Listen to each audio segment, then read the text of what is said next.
Hi everyone, welcome back to the channel. So the previous video was about the differences between hot and cold stones and when you might use them, and then I said I would follow it up with a little demo. So this isn't a treatment, this isn't a definitive, this is how you would do it. It's me basically just using the stones to give you a basic idea of how they could be used.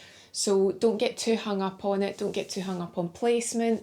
If you've been doing it by a certain routine, stick to that routine. This is not about a routine. And I've also got the little mics on again because the theory is that it'll add to your relaxation because you should be able to hear the massage, the movement of the stones, the noise, the relaxation element that comes with the sounds of the massage. So let me know your feedback, because if it doesn't work or you can't really hear it, then at least we tried. But the theory is it adds another level to the relaxation. So let's see if it works. So I'm going to expose the back, but again, people have got different ways of exposing the back. And you'll get some people saying, oh, you haven't exposed it enough, and oh, it should be here, and you should have this and that. Listen, everyone's different. If you've worked in the industry, or it might even be yourself, some people will actually say to you that they're not very comfortable having the full back exposed right down beyond the glutes. Some people will say that they don't want to take underwear off. Other places will say that they insist on taking underwear off. I can't stress this enough. Your opinion is your opinion, and I get a lot of therapists saying that they love learning from others, but you also get therapists that think that they are the definitive, the teacher, the expert, the all-seeing eye, they know everything and this is how it's done. Everyone's different. If you've been taught a certain way or you do it a certain way, that's fantastic. Keep doing it, that's great.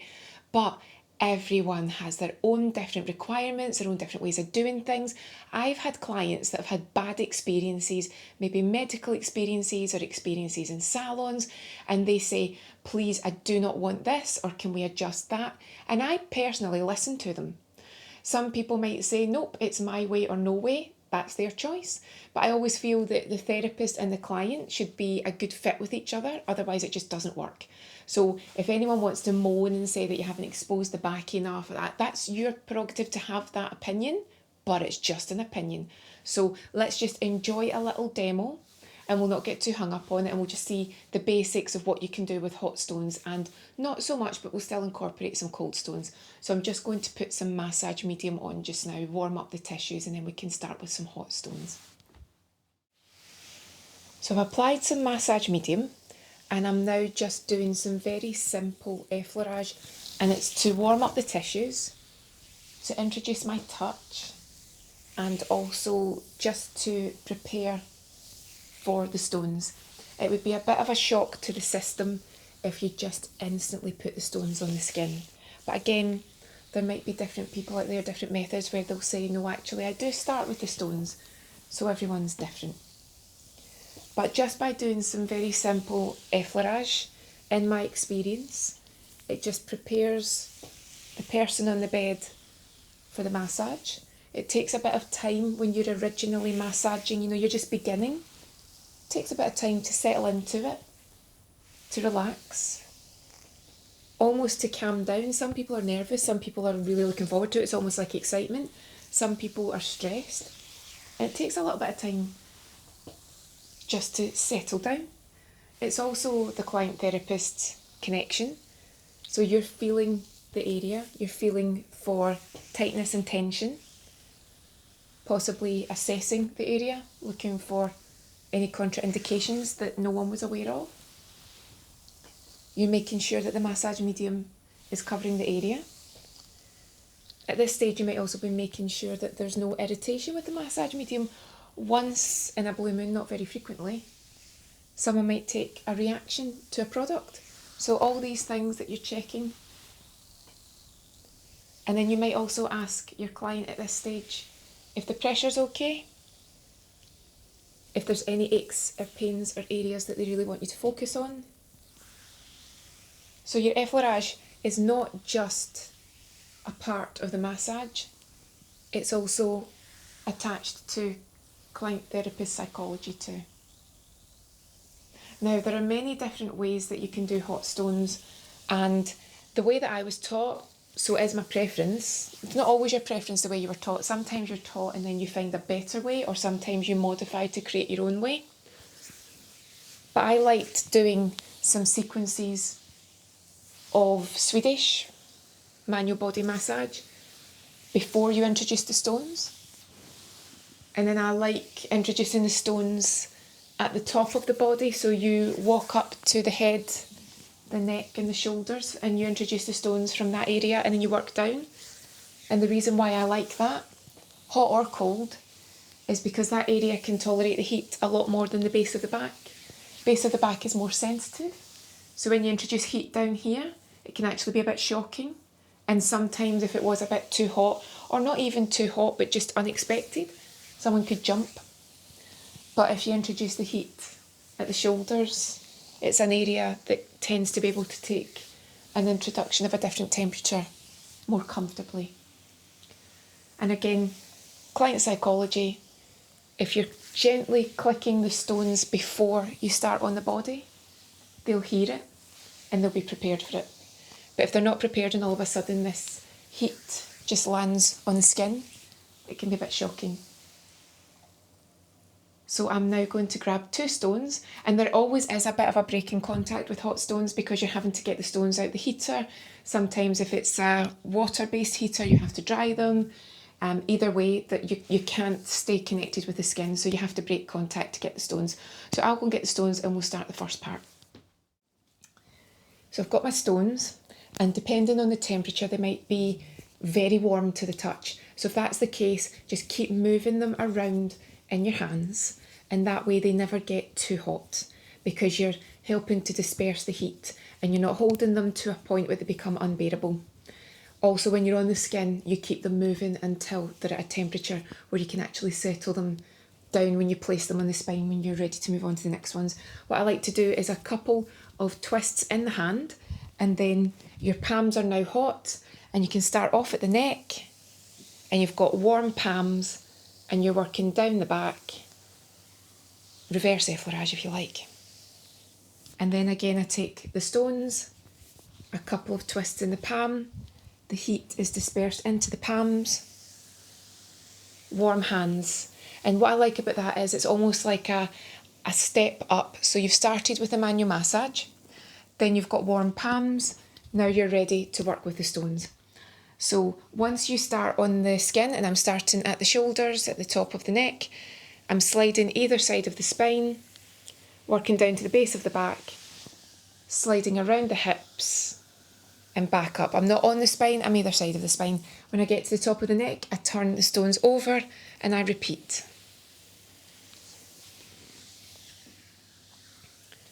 Now you can do this, I've said many times before in videos, sometimes it's the magic 3 or the magic 6 when people repeat a move, but the truth is, everyone's different. And you might even choose to create your own routine, or you might be completely holistic and just go with how the client is at that particular point in time.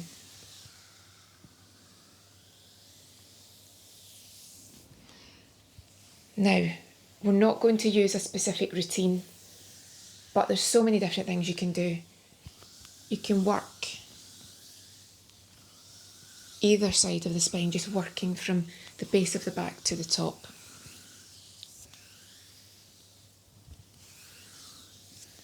You can work, I'll come round and show you at the other side. You can hold the stones in the palm of your hand and use them to do some nice kneading movements. Just coming round. So it's in the palm of my hand, got a wee bit of fluff here. Palm of the hand. I'm not kneading actually, I'm just doing some stretching out the tissues.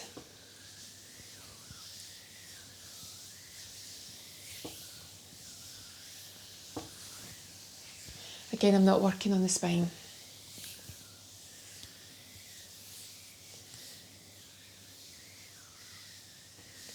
Just covering the back.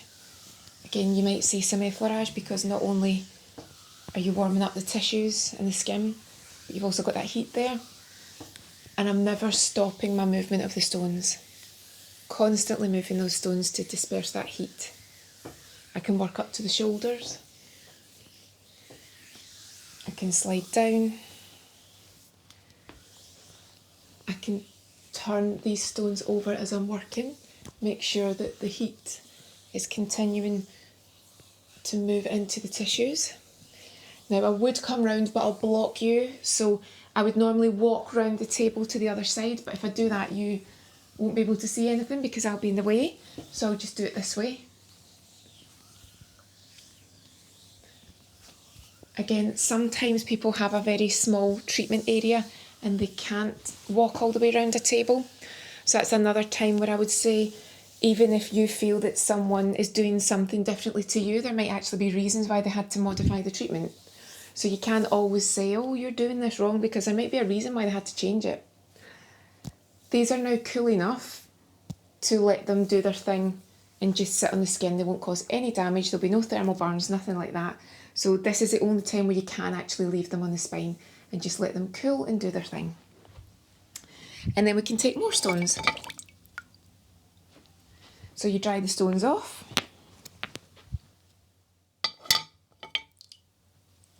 And I'm saying dry them off because I'm using the water heater. You might not have a water heater, you might be doing it differently.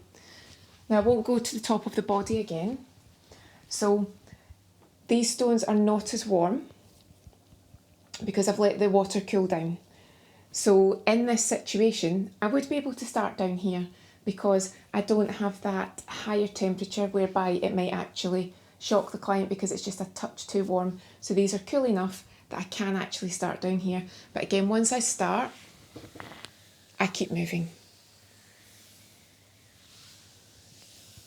You don't have to leave the cooler stones in place on the back. There are so many different ways that you can do hot stones.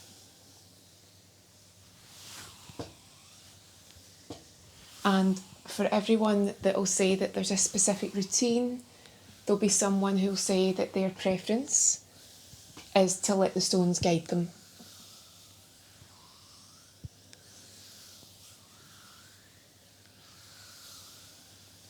Now what you could also do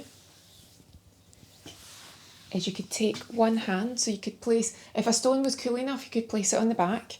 Now I've allowed these to cool down for the benefits of doing this, otherwise we would be here all day and I know nobody wants that. So this is cool enough to lay here. You might want to do some double-handed work. And all that means is you've still got one stone, but with the benefit of the double-handed work, it means that there's a little bit more intensity in your moves. So if the shoulders are very tight, if they're very crunchy, if you can feel the knots and nodules, you can work a bit longer here. And then you can slide over the spine, no pressure, and work longer. You've got so many options with the stones. I would recommend doing a training course, watching other videos, getting books, so many different ways you can do it. And then just to finish off with this bit, let's use some of the longer stones. Now again, you might be familiar with these, you might not, but what's great about these is that you can use them to drain, you can use them for some really specific knots and nodule work, you can use them at the edges just to release any tightness, any tension. You can work up the neck. And because I'm really focused and it's almost like a much more specific pointed edge to this stone, it's not literally a pointed edge, it's just much more precise than using the round stone. I can see effleurage, I can see erythema because it's much more focused. And I could work into the shoulders, I could work into the neck. I can slide down and I can work on the lower back. And we've gently touched the stones. Some people say that that's part of the relaxation process, is to very gently allow the stones to click. Again, everyone's different.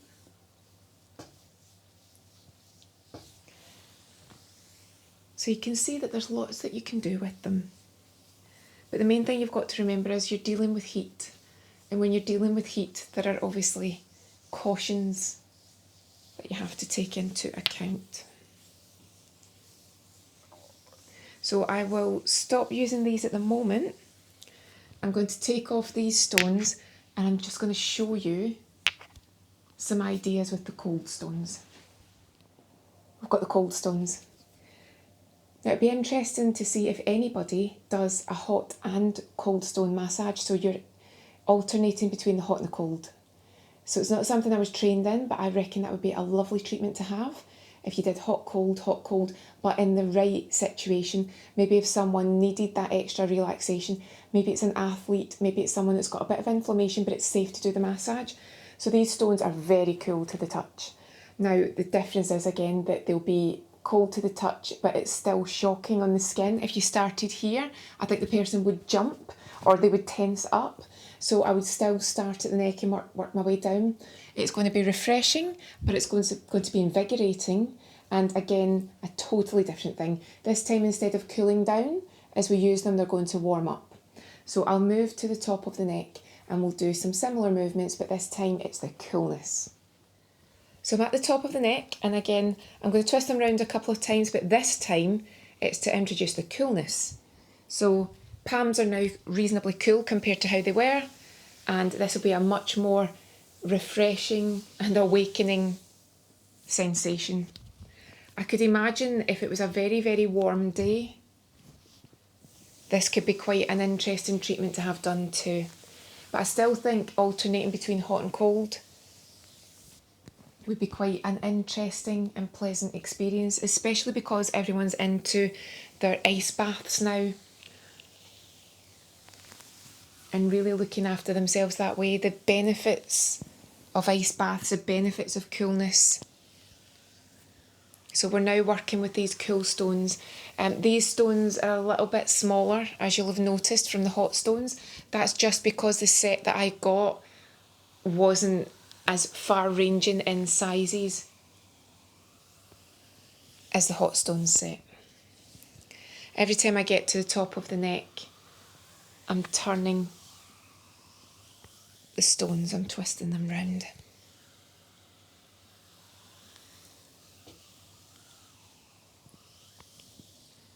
Slightly warmer now because we've been working with them. Should also point out that they're cupped in the palm of the hand.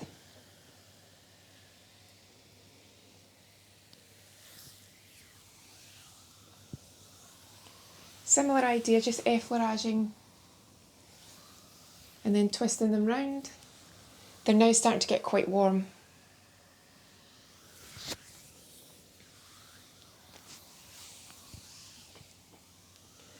So what I'll do is I'll speed up a little bit, set them there, and then I'll just finish off with my two favourites. Love these ones, the completely round ones, the spherical ones. These are great because you can just use them to really stimulate an area. And I think these would be great working around the shoulders, around the neck. Really work on that area. And again, I can see a little bit of erythema. But these ones warm up quite quickly because they're small and because you're using them so vigorously. So already I can feel that they've pretty much served their purpose. That didn't take too long. And I was using them at quite a speed, but you could slow right down. Really slow down and work that area. And it's got the ability to slide too. So you could follow the scapula. You could really get in there. If you wanted to bring the arm round, get them to put their arm behind them, and it gives you the outline of the scapula, and then you could really push in and work on that. But again, that's not what this is about today. This is just giving us some ideas. So what I'll do is I'll take these off the back.